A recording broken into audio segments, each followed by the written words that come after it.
This is our part two interview that we have with Daniel Karbassiyoon. He's going to be talking about his life so far being a scout for Arsenal FC.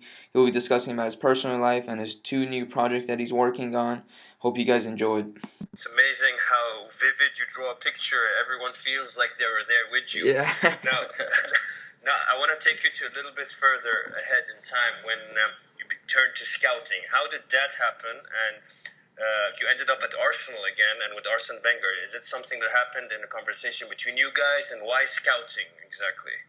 Yeah, So when I did finish playing, and I told when I kind of announced that I was done, I emailed Steve Rowley, who, as I mentioned, was still is the chief scout at Arsenal, and he was the scout that brought me over, and I'd maintained quite a good relationship with him since actually signing for Arsenal. So I emailed him and I said basically like, thank you so much for the opportunity, for everything. Like, despite how it ended, like I wouldn't have traded it for the world, And he, as I said, we kept in touch even when I was at Burnley and when I was at Ipswich on loan as well. And he basically he said, well, Arsenal's creating a partnership with the Colorado Rapids right now in the States, and there might be some sort of coaching opportunity available for you out there. And he said he'd get back to me. At the time, like as I said, I was 22 and I wasn't particularly sure what I was going to do. I thought to myself, like, I'll just, I grew up in Roanoke, Virginia. Blacksburg, where Virginia Tech is only 30 minutes away from where I grew up. So I said, I'll probably I actually went to Virginia Tech to get like an application and start to kind of start that whole process. And Steve called back and said, sorry, the coaching situation, I don't think is going to work out. They're looking for a coach with actual, like, with credentials and that has his licenses and whatnot. And I wasn't particularly thrilled on coaching anyway, so I said, it's fine. And he said, but I spoke to Wenger and a couple other guys, kind of other higher ups at Arsenal, and we want to offer you a job as a scout in North America. Which was, which once again, it's like, oh, wow, yeah, here I am about to go to college again, and then Arsenal comes in and throws a curveball. So I think at the end of the day, their goal is just to prevent me from going to school.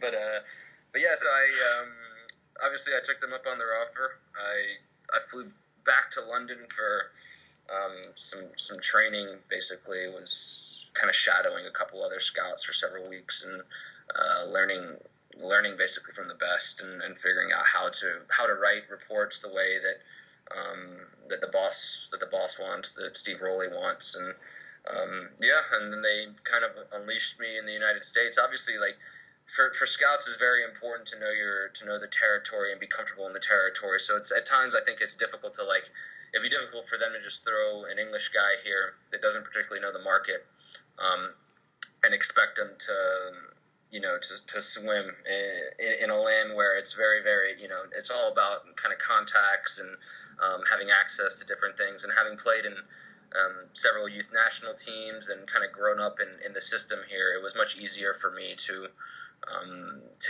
get access to a bunch of the stuff in the United States and already have like a network in place. And I was when I was full time, I was covering all of Mexico as well. So that was a beast in itself as well. That was kind of like you're just kind of chucked in there and you got to start from scratch. So that was very interesting. But it's since I was basically 23, I've gone a little more part time now. But for about 7-8 years, I was traveling basically twice a week, once a week around the U.S., basically around CONCACAF, essentially looking for players. Did you? When you said Mexico, did you have a role to play in Carlos Vela's recruitment? No, actually, he had already signed by the time I'd become a scout.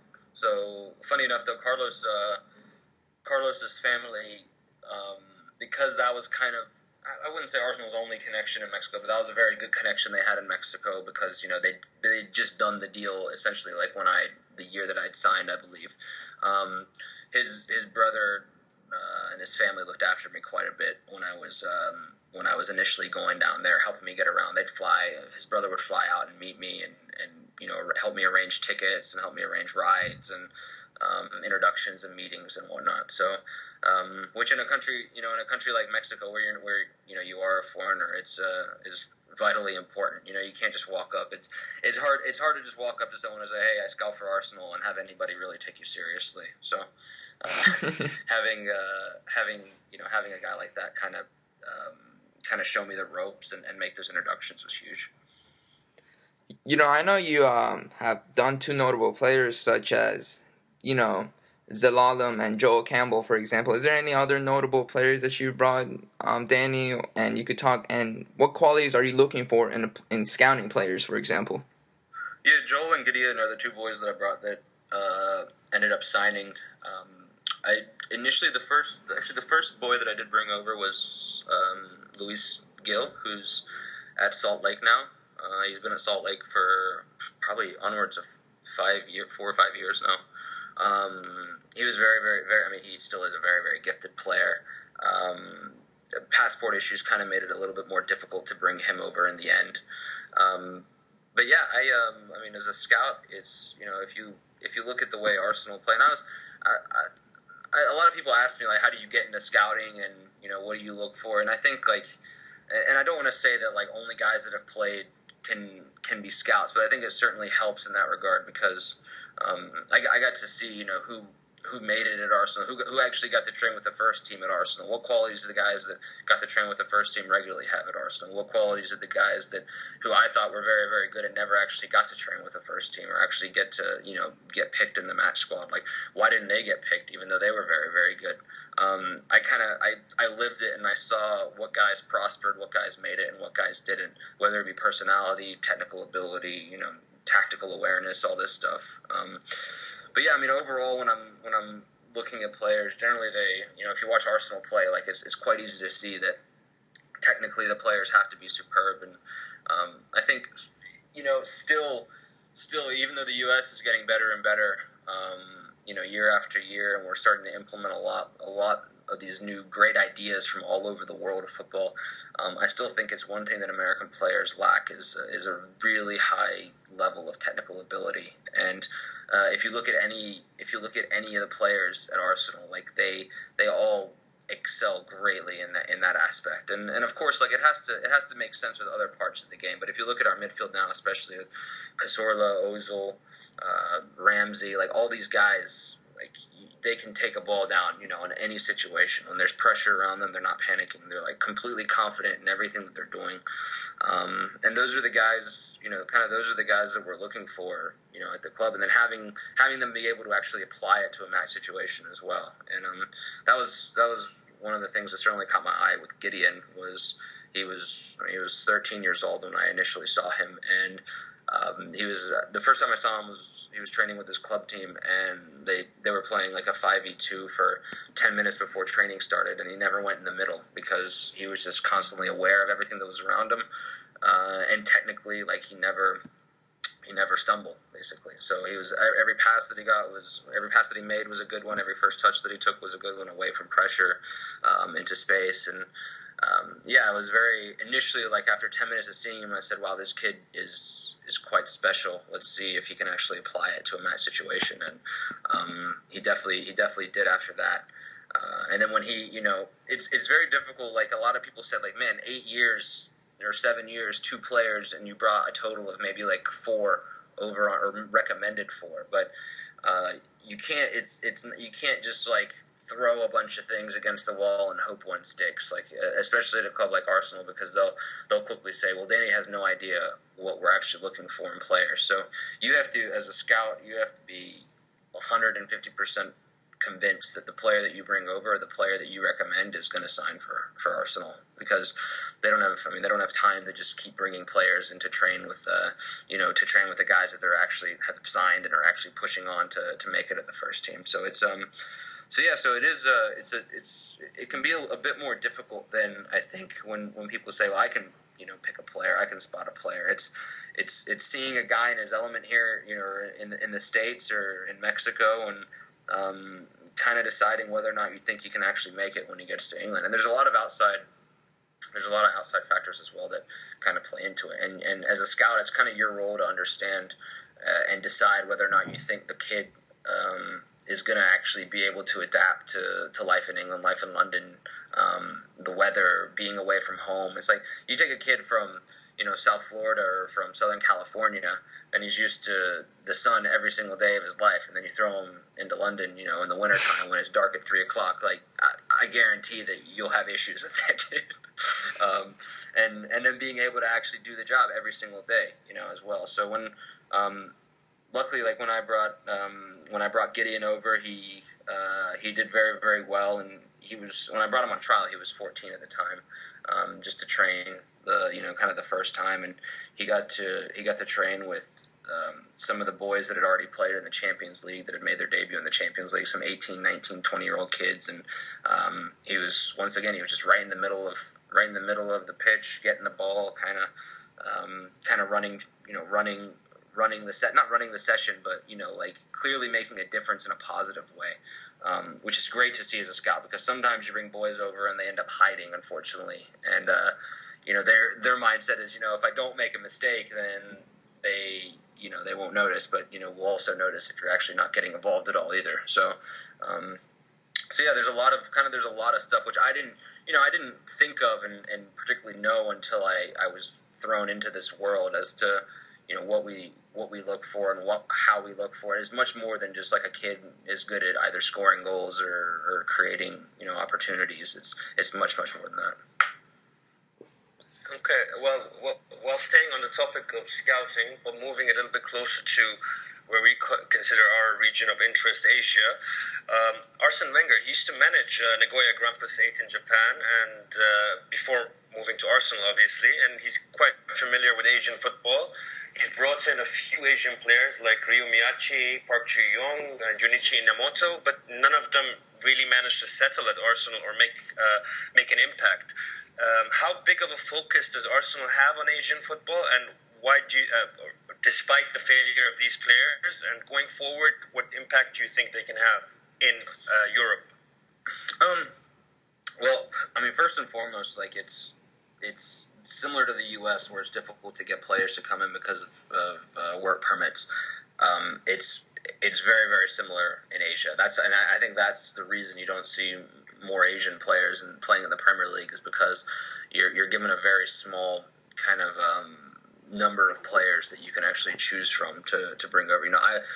Gideon was born in Germany, so I lucked out in that regard, in terms of that he has a European passport, as well. Whereas a lot of the younger guys that you find in Iran or in Japan, they don't have European roots. They're strictly either Japanese or Iranian or from other countries. So it's very difficult to bring those guys over from a young age, and then kind of integrate them.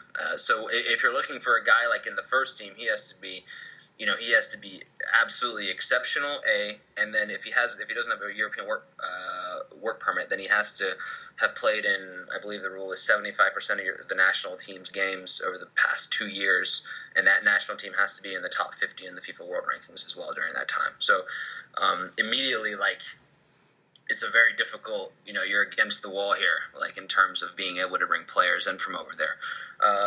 Every so often, teams can get a exceptional talent visa for players, which has become more and more increasingly difficult, actually, as well.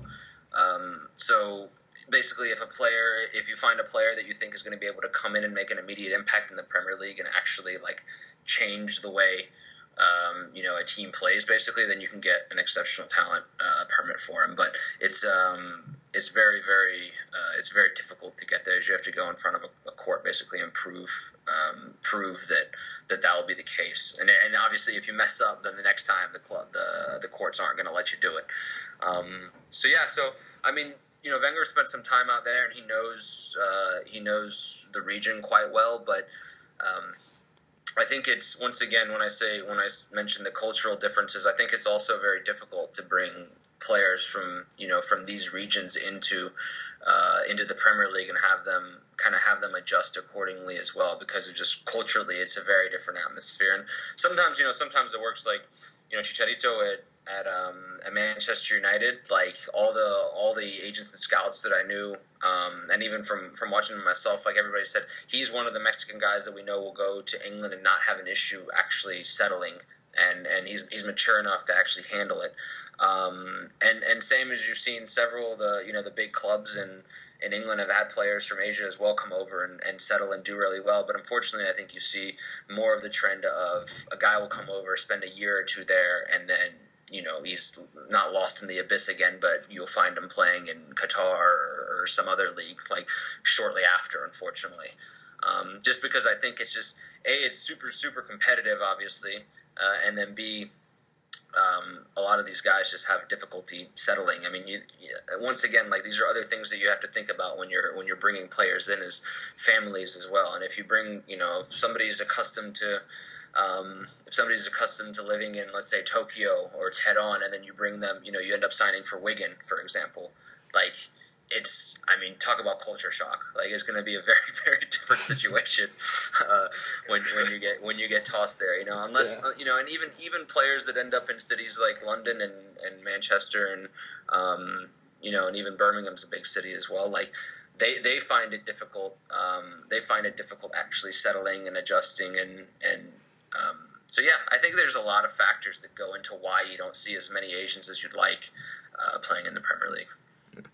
Danny, my next question to you is, have you ever been contacted by the Iranian Football Federation ever in regards to a player, or have you ever actually tried to scout an Iranian player, which we're going to get back to talking about Sardar Ozmoon, but has there ever been a case about that?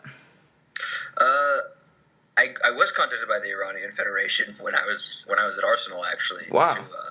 To come, I forgot which international break it was, but they invited me into a camp, and much to the dismay of the Iranian forums, which I got slaughtered in, I said no. Ruthless in there. Ruthless, man.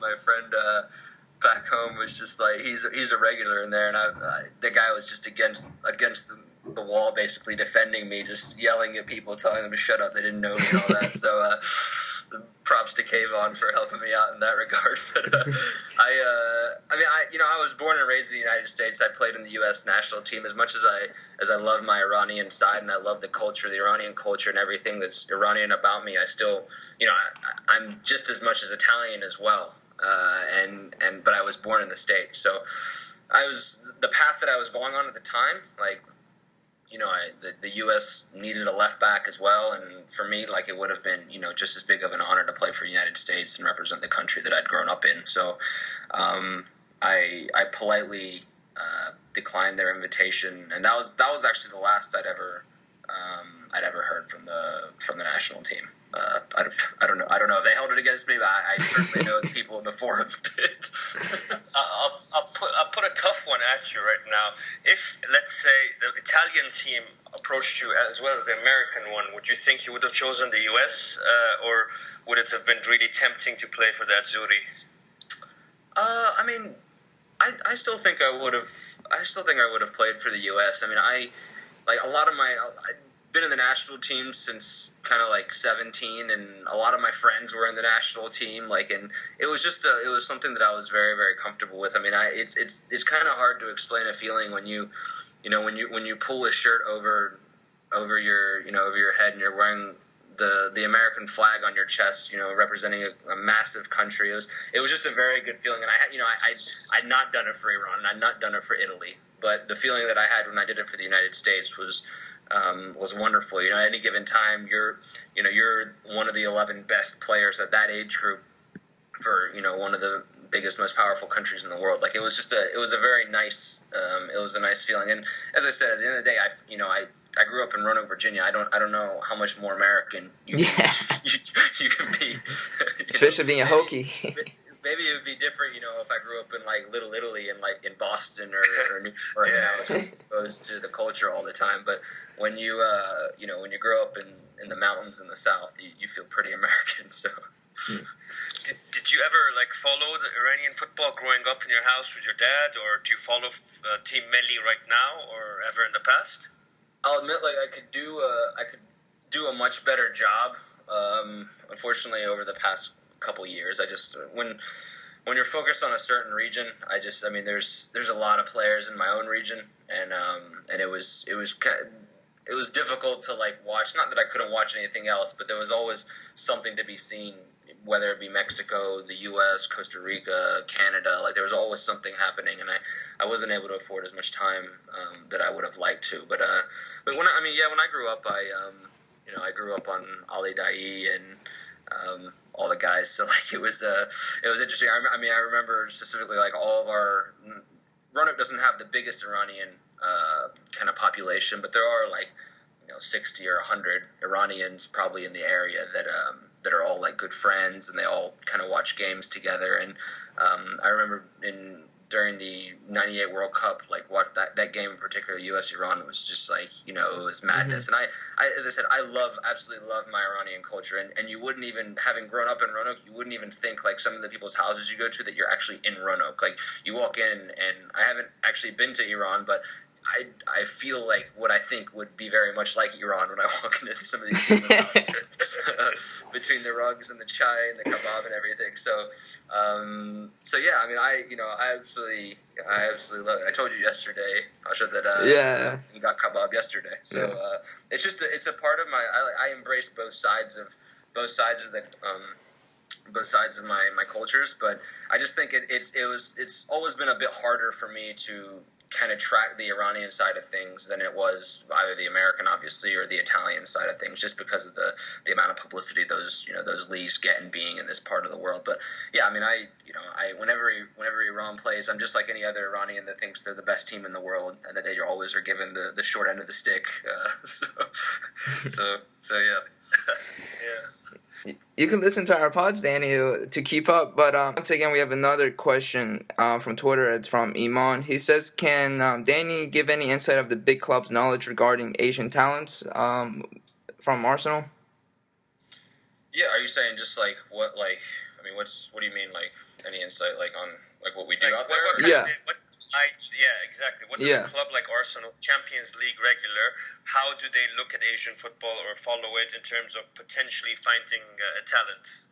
Yeah, I mean, I think like all the big clubs, especially now that the world has been made much smaller with technology and video, and everything's much more accessible. So if a player is doing particularly well anywhere in the world, then they'll usually get a red flag next to them for somebody to look at them.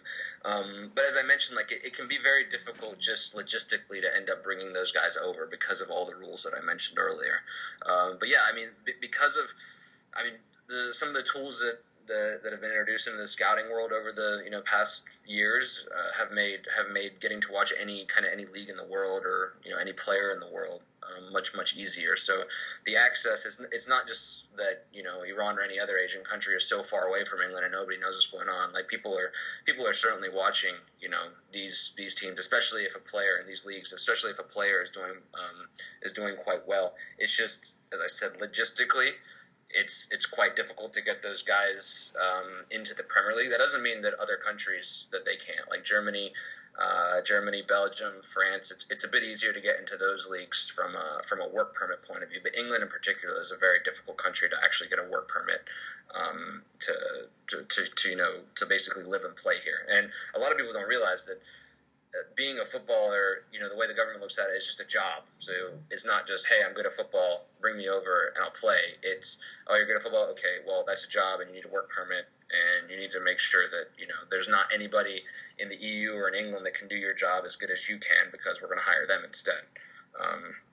So as I said, like, to sum it up, like it is, yeah. I mean, all the big clubs, I'm sure. I can't speak for the other clubs in particular, but yeah, scouts are generally curious people, especially if somebody's doing well in another region. They might check them out for sure.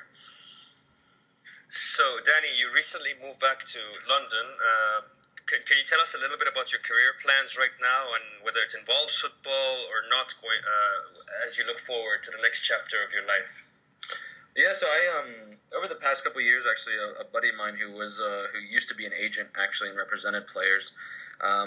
We started a company several years back and called SWOL, which stands for Soccer Without Limits. And initially, we started as a kind of a content site that people were writing in, and we got up to about 100 writers, which was quite impressive. But we weren't particularly pleased about the direction that everything was going, and we started developing a fantasy football game and getting some of the context that we have in the game, players and agents, kind of involved in investing as well. So we're building a fantasy mobile game now that you can play on a daily basis. and we're integrating celebrities into it, so you can challenge and chat with some of like the biggest players in the world. So guys like Jerome Boateng, Luis Gustavo for the American groups, Alejandro Bedoya, Maurice Edu, these guys are involved in the game, and even actually Luol Deng from the basketball side of things.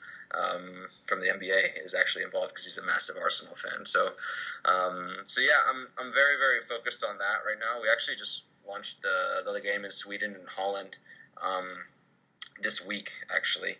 And still from the soccer side of things, I'm very, as I mentioned, I'm very focused on that. But from the soccer side of things, I'm still consulting with Arsenal and helping them, in any way that I can in the United States and Mexico, just based off of my network. For our audience listening in about the fantasy football game, is it something like Football Manager crossing with fantasy football, or is it purely like fantasy football? It is actually like, it's kind of a cross. Yeah, exactly. It's like where Football Manager meets what you do at the weekend with fantasy, and we looked at the market and we said. A lot of people that like to play fantasy end up dropping out several weeks into the season because they either forget to make a change or, they have one bad week and they realize they can't win. Football Manager at times can just be overwhelming for a lot of people. And if you're not prepared to just sit down and spend, 45 minutes to 4 hours staring at your computer screen, then you might not have the best experience there. So we kind of made a mix of both, and it takes all the real, based off the players, how they do at the weekend, it takes those stats and it updates, so you're constantly having to change your team, and you can compete against others, and you can actually run a simulation like immediately, and there's a lot of like, it's free to download, but there's a lot of like free to play mechanics, and you can buy more energy, for example, and you can bid on players as they go into the market and whatnot. So it's we're still very much in beta. I mean, if any listeners do want to get in, you can just we can figure out a way to get in touch with us. You can give us our email. We can get you into the beta just to test and whatnot. But it's very exciting. We were excited about the way kind of mobile was going, and people spending more and more time, in shorter sessions on their phone. And we wanted to give soccer fans a unique experience where they can engage with celebrities, but also have kind of a fun time on their own acting as managers as well.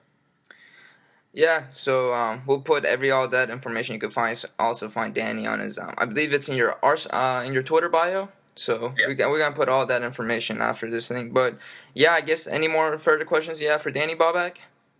I think we've covered a good background, so I think this is going to be one of our most interesting pods. Yeah. So thank you, Danny, for your time and appreciate it. Sharing some of your experiences and knowledge with our listeners. Yeah, thank you guys for having me. It was awesome. Yeah, once again, Danny, I want to appreciate it. Hopefully we could bring you back on as a panelist or whatnot. But once again, thank you for your time. It was great. It was a pleasure speaking to you. Absolutely. Thank you, guys.